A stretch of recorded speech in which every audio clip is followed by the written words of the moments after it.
Online is still sort of new, honestly, for some retailers. We're definitely seeing, cart volumes go up for sure.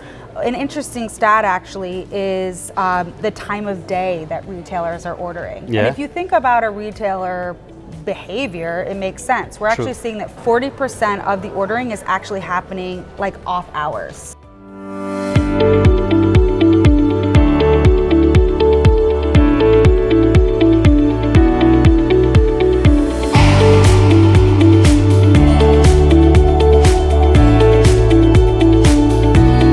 Hey guys, this is Sid Patel, CEO of Beverage Trade Network and USATT Trade Testing. We are live in Chicago, day 2 of USATT Trade Testing. I have Kelley McGann here, Director of Corporate Communications at Provi, which owns 750, a great platform, for the trade, to work with wholesalers, where wholesalers list their products, and pretty much a very convenient way to order, for the restaurant. That's one. Beverage Media, a legacy media magazine that I personally have advertised a lot, for my wine brands. That's still a journal which mom and pop liquor stores uses it, especially in some of the states where they're used to ordering that, right? And apart from that, Provi platform itself, right? So let's talk, you see a lot of data and trends going on. You see a lot of what are restaurants buying, what are bars buying, what are retailers buying. I want to touch base more on there, Kelley, right? Yeah. What categories in spirits, first, if you can name 3 top categories that you see from your side for the holiday seasons that's picking the traction. Yeah, and sure, and I do have to add in before I answer that, we also, underneath the Provi umbrella, is 750 Daily. So 750 Daily and Beverage Media, our publication team, we work very closely with them. Great content, yes.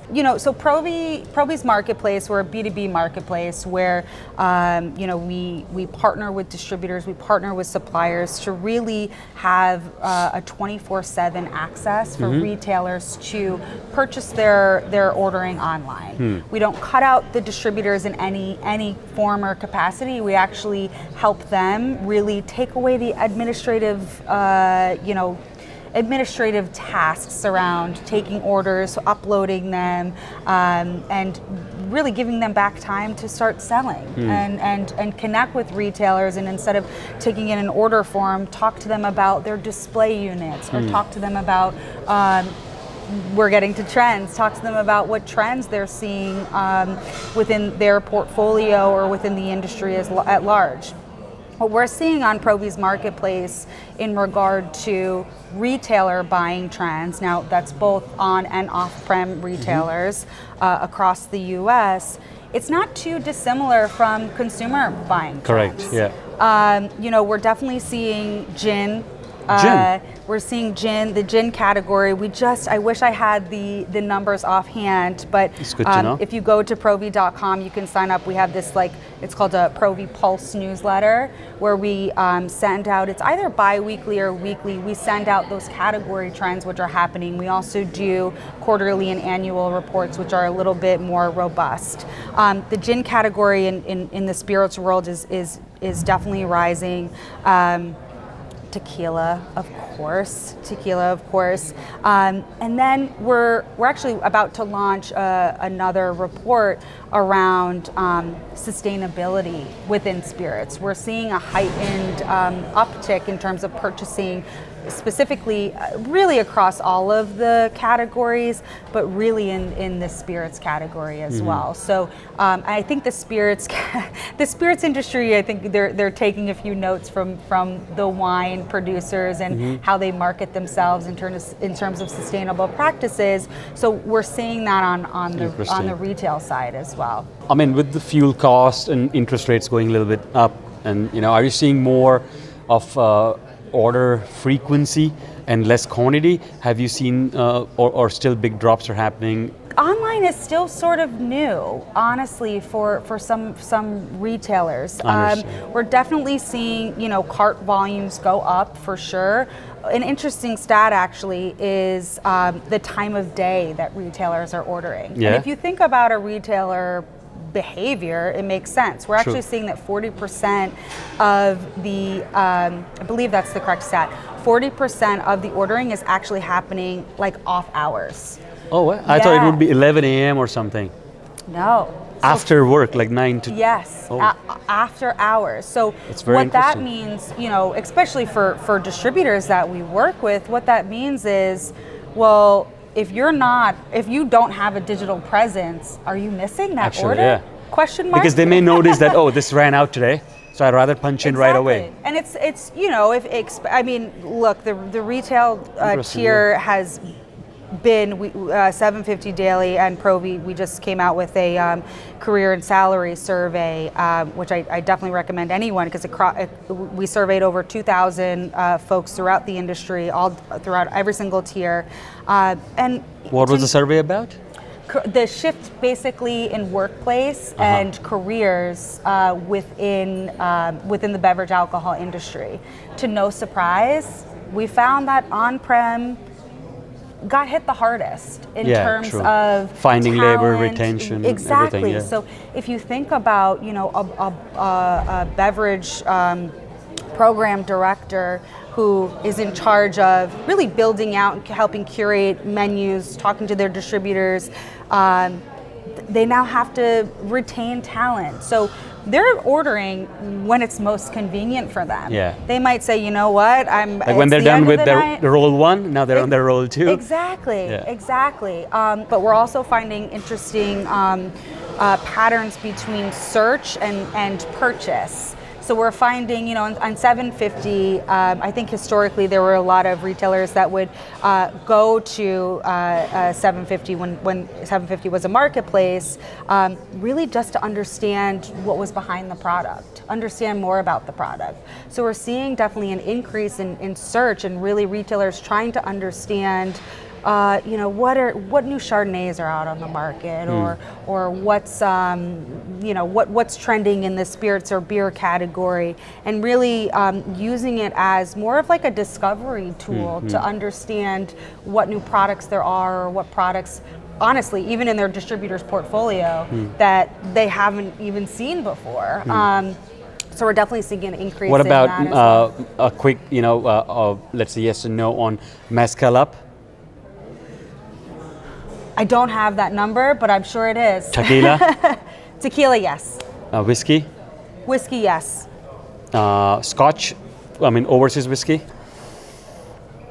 I don't know. I'll have to get specific subcategories. Understood. It's changing. Got It's also very seasonal too, Got it. right? So we'll see. Of course, you'll see like an uptick 3 weeks before St. Patrick's Day for Irish whiskey.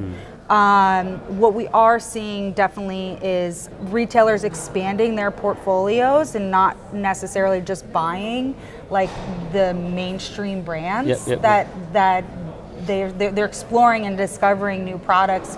Really, I think the reason for that, I would say, is twofold. It's consumer interest and what we just talked about upstairs in the panel of the consumer behaviors and interests. They're changing. Yeah.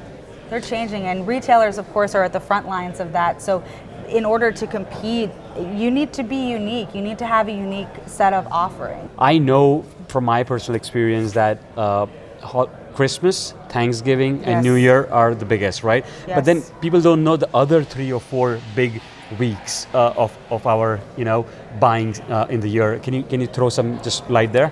That can be a good opportunity for people to knock doors. 4th of July is huge, huge, huge, huge. But beer or even wine and spirits, you think? For both. All right. I have to say, and in terms of category growth, the RTD market, I know everyone is sick of hearing this, but the ready to drink and consumers really, and also even on-prem, consumers gravitating more towards a different kind of format, whether it's, spirit-based RTDs the spirit industry is doing a very good job in terms of partnerships. I'm sure you just saw that a few large spirit conglomerates are partnering with more traditional Jack and CPG Coke, players. Absolute and Sprite just launched this week as well. We're seeing those behaviors as well. What did Sprite do? Sprite and Absolute. Wow. They're now Coca-Cola they're in the game. They are in the game. So sort of goes back to what we were talking about before of the retail landscape, and we're getting back on our feet after the pandemic, but it's changed. So a bartender, for example, might not have the capacity that they did 5 years ago to whip up this amazing cocktail, especially at high volume bars. Yep, They're yep. asking for ready to drink formats, whether that's wine, beer, or a spirit RTD. Low and no alcohol is also certainly increasing, especially in occasion, like moments. I mean, maybe not around the holidays. I think we don't see as much of an uptick, but that's more on and off premise retailers are integrating that into whether it's their bar program or their offerings at the liquor store where states allow. You know, Yeah. you said 4th of July, but give me 5 or 6 more big days for alcohol. Okay. Did you say New Year's? Yep. Yep. Okay. New Year's, Thanksgiving, and Christmas, but all yours now. Okay. 4th of July, graduation, like Father's Day, kind of beginning of summer, we definitely see an uptick. We talked about St. Patrick's Day, Valentine's Day, of course. You will see an uptick in terms of, you know, the more traditional champagne, Mother's wine. Day? Mother's Day, yeah. And What about the holiday period of that May? Do you see more? Memorial Day weekend, yeah, of course we do. You know, I think there's certain upticks depending on what the holiday and consumption patterns are. But Mother's Day, you know, will Some weird days, like let's say Election Day. Have you seen people celebrate, or NFL, Super Bowl? There's definitely a correlation in terms of marketplace trends in the fall with specific products. Again, that's more of like the ready-to-drink format, whether that's actually a beer or whether that's a spirit-based RTD, or really even there's a lot of great wine companies that are also coming out with different formats, canned, boxed wine. Part of it is in the eco-friendly and sustainable bucket, but then the other part is really consumer convenience. So we're definitely seeing, shifts within retailer purchasing behavior based on what their consumers want. Great. You know, any other insights as a closing remark? You may want to say anything about how people can use Provi. Yeah. What exactly you guys do? Yeah, of course. So Provi, as I said, we are an open online marketplace where retailers on and off-prem can find really all of their products and search, shop, and discover all in one place. We have amazing tools on the supplier as well as the distributor side so that a retailer can connect directly with their reps. On the 750 side, we have great tools like rep recommendations where they can send them almost automatically to their retailers and say, hey, based on your buying patterns or your search behavior, here's what I would recommend for you in terms of your consumer needs.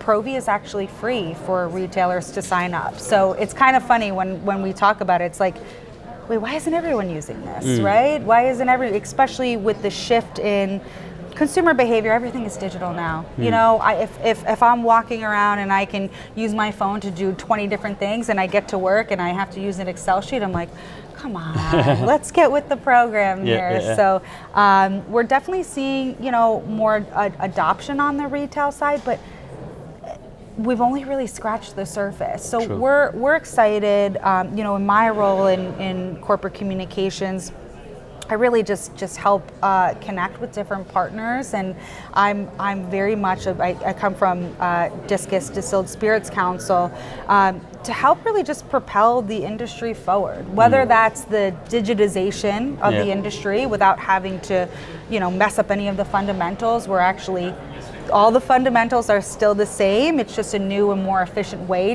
for convenience, I guess. Yes, right? for all the tiers to connect with each other and doing things like we are today and connecting with partners like yourself and talking about whether it's trends or how to have more responsible social responsibility programs within your organizations. We're really, really excited.